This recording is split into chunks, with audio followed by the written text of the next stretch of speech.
By the end of the week, we should have a better idea about whether the Johnson & Johnson COVID-19 vaccine will be put back into circulation or if the pause on these shots will stay in place. But that pause is causing some concern over whether these shots are safe.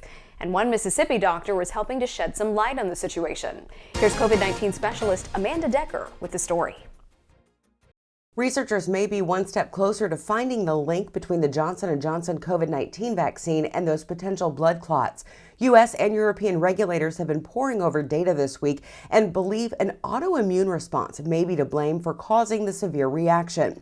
There have been at least 6 separate reports of women in the U.S. suffering from blood clots after getting the J&J shots. That caused federal officials to put a pause on administering that vaccine. But none of those cases were in Mississippi, and so far, the vaccine rollout in the state has been slow but free of any severe problems. And the chances of experiencing a severe reaction like a blood clot from a vaccine, well, are extremely rare. We've vaccinated over 28,000 at this point and have had essentially 0 patients who've had a significant reaction that will require hospitalization or anything of the sort. 4,200 J&J shots had been administered across Mississippi before the pause was put in place last week.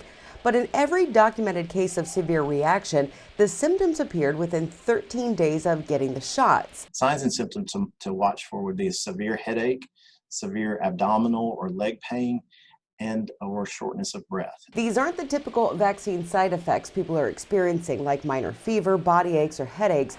These symptoms are intense and debilitating, and doctors stress they are extremely rare.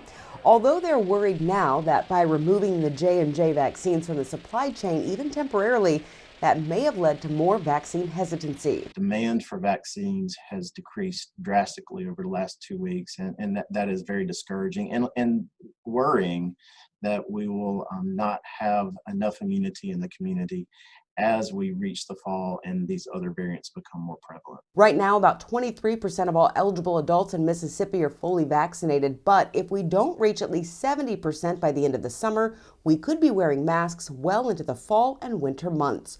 I'm COVID-19 specialist Amanda Decker reporting.